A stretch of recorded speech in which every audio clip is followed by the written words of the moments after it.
Because our immune system is becoming unbalanced. Kadangi tada mūsų imuninė sistema yra nesubalansuota. Just to put it into pictures what it means. Čia pateikiu kelis paveikslėlius, kągi tai reiškia. This emphasizes, of course, high-value fish oils, salmon in this case. Šitas paveikslėlis, žinoma, čia yra lašiša ir ji reiškia aukštos kokybės riebalus. We have olive oil, which contains a lot of oleic acid. Taip pat čia yra alyvų aliejus, kuriame yra labai kažkokios rūgštės.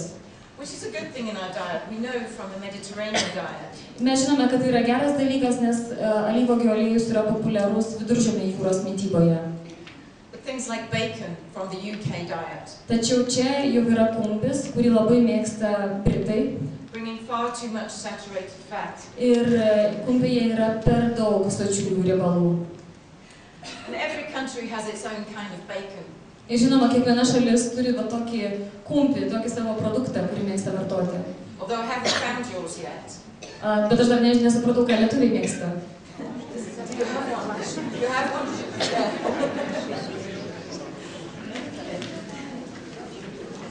It's typically British, actually. Tai iš tiesų tipiška britiškas maistas. Well, the European Union, that point about the fat and the obesity, the European Union are taking it very seriously. Tačiau Europos Sąjungos institucijos į riebalus, į nutukimą, į viršsvorį žiūri labai rimtai. Because they see the costs of this big public health problem. Tačiau, kadangi jie gali matyti, kiek tai kainuoja, kai žmonės serga. Because they know that overweight leads to other problems in later life. Kadangi jie žino, kad viršsvoris gali sukelti kitų sveikatos problemų tolesnėme gyvenime. And so in 2005, some very large projects began in the European Union. Ir 2005 metais buvo pradėtas vienas labai didelis projektas Europos Sąjungoje. There's 16 participating European countries. Ir jame dalyvauja 16 Europos Sąjungos šalių. 38 institutions across Europe are involved. Ir taip pat 30 įvairiausių organizacijų. And the projects are looking at why nutrition in early life makes such a difference to lifelong health. Ir projektas tyria, kodėl mityba ankstyvajame amžiuje yra tokia svarbi tolesnėme gyvenime ir kokį skirtumą galima pajusti. When we say early life, we mean also the developing baby in the mother's womb. Kai mes sakome ankstyvajame amžiuje, mes turime omenyje ir vaiką besivystantį iki gimimo, tai yra motinos įsčiose dar. Because the nutrients she receives make such a difference for her infant.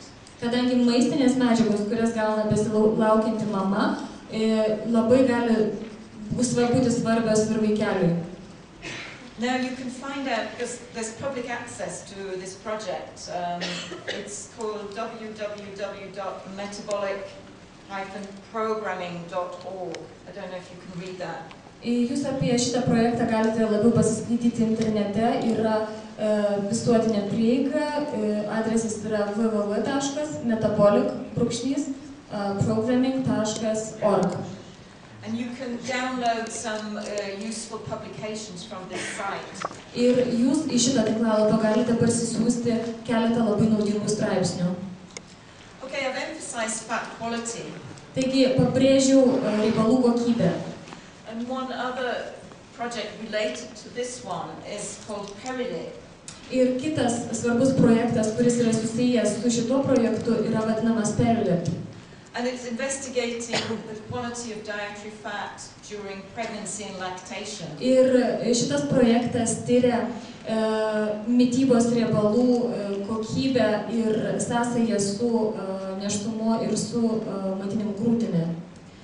And there it's emerged that, and it's been known for many years, that women who are pregnant and lactating do not get enough omega-3.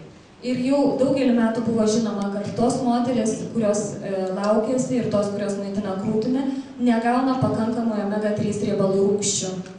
It seems that omega-3 is really the biggest problem in terms of fat quality. Ir kalbant apie riebalų kokybę, yra aišku, kad omega-3 yra labai didelė problema. And the findings from the project have revealed many benefits to both mother and child. Ir išvados, kurias pateikė šie tyrimai, parodė, kad nauda omega-3 yra labai didelė tiek motinai, tiek kūdikiui. And something that many of you might find surprising. Ir kai kurie duomenys iš tiesų jūs gali nustebinti. It seems that omega-3 that the mother receives during pregnancy Omega-3 riebalų rūgštis, kurias gauna moteris nėštumo metu, can even influence the way the baby grows. Gali turėti poveikį, kaip kūdikis augs. So that the pattern of growth of the baby is healthier. Taigi, kūdikio augimo modelis jau yra sveikesnis. When the mother has enough omega-3. Kai motina vartoja pakankamai omega-3 riebalų rūgščių. It seems that children had put on more of the wrong kind of fat. Ir dabar vaikai atrodo, kad vartoja per daug netinkamo riebalų. When they hadn't had the right level when the mothers hadn't had the right level of omega-3. Jeigu jų motinos nevartojo pakankamai omega-3 riebalų rūgščių. So it's an area that I'm sure you'll see a lot of this in the future. How important omega-3 are. Ir tai yra ta sfera, kurią jūs galite ateityje labai daug apie kurią sužinoti. Ir tai tik rodo, kokios yra svarbios šios rūgštys. A lady called Maria Makridis, not mentioned here, has made a good review on this topic. Ir šią temą Marija Makridis labai rimtai ją tyrinėjo ir geras išvadas padarė. So just emphasizing the importance of these, what I call superstar nutrients, omega-3. Taigi, pabrėždama šių svarbių omega-3 riebalų rūgščių svarbą, first looking a little bit at how they balance the immune system. Noriu pabrėžti, kad pirmiausia, jos turi įtaką imuninės sistemos balansui. Because we know immune response. Mes žinome, kad imuninė reakcija, imuninis atsakas, it's influenced by the quality of dietary fat. Jam įtakos turi mityboje esančių riebalų kokybė. And that DHA and EPA ir DHR ir EPR rūgštis. They help regulate the immune system. Jos reguliuoja imuninę sistemą. And help control inflammation. Ir taip pat padeda kontroliuoti uždegimus. And again we come back to this question, what is inflammation? Ir vėl mes sugrįžtame prie šio klausimo, kasgi yra tas uždegimas. Now inflammation is a normal part of our immune response. Uždegimas tai yra normali mūsų imuninės sistemos reakcijos dalis. It helps us fight invading pathogens. Ji padeda mums įveikti mus puolančius patogenus, tai yra ligos sukėlėjus. Like viruses and bacteria. Tokius kaip virusai ir bakterijos. And it helps us heal wounds. Ir taip pat jie padeda mums užgydyti žaizdas. Just as we see here. Kaip matome šiame paveikslėlyje. But we have a kind of inflammation going on inside us. Tačiau mūsų viduje, organizmo viduje taip pat gali vykti uždegimai. Because sometimes it gets out of control. Ir kartais jie visiškai nekontroliuojami. The immune system does a job.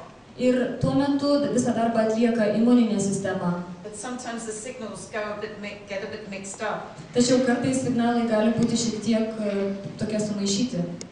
And our immune cells sometimes produce too many of what we call inflammatory substances or mediators. Ir kartais imuninės ląstelės pradeda gaminti per daug uždegiminių medžiagų, kurias mes vadiname uždegimo mediatoriais.